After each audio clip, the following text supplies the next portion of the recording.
because I always feel like we're the ones, and our intention as yoga students is for everybody around the world to be free, to celebrate the beauty of this life and to be free from suffering.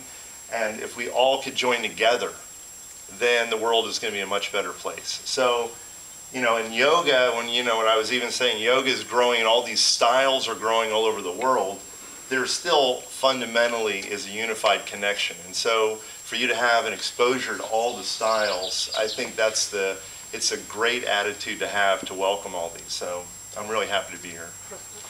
So we have 1 hour, so I thought the best use of my time would be to, and I know that this is the end of this for some of you for 300 hours, so in some ways it's a culmination.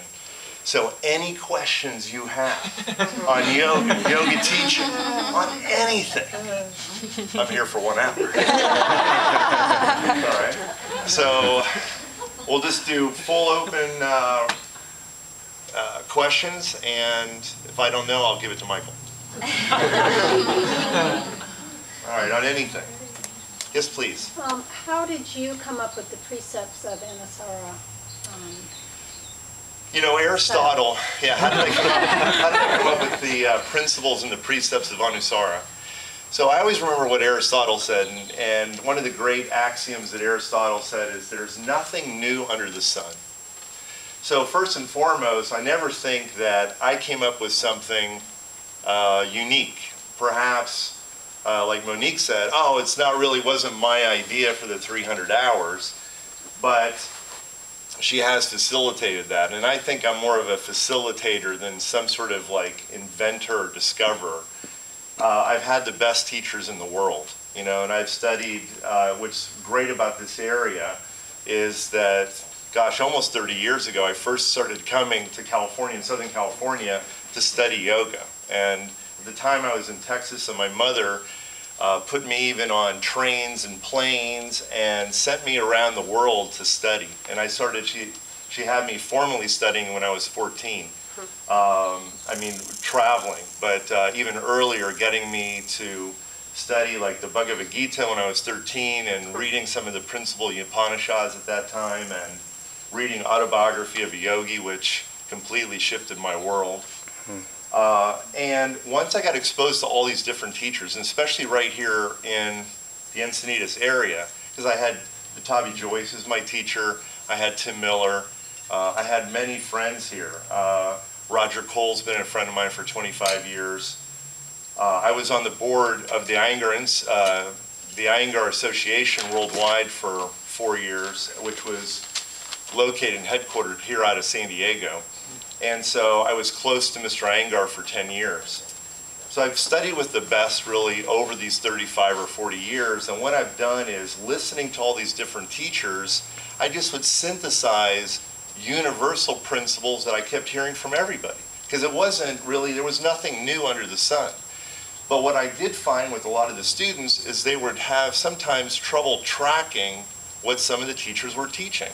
So I thought, you know what, one of the gifts that I think I have, one of my talents is taking complex information and organizing it so that anybody could understand it. And the people that I dealt with since I started to teach in 1980 were just little ladies in East Texas, you know, and it's the buckle of the Bible Belt right there, you know? So you have to communicate very sophisticated, if you will, and very lofty, even Indian philosophy to people that haven't ever traveled across even into Louisiana.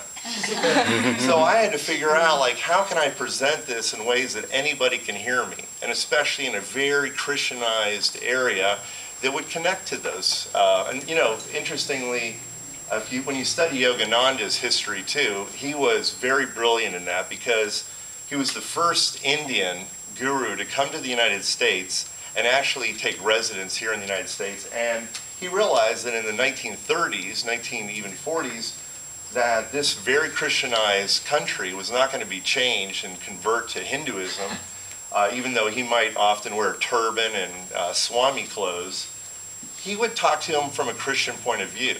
And to me, that kind of understanding of converting your language to your audience is a great practice. And as yoga teachers, we have to really understand that. So, you know, whoever your audience is, you have to take all the knowledge that you accumulate through your life and be able to communicate to them so that they get it at their level.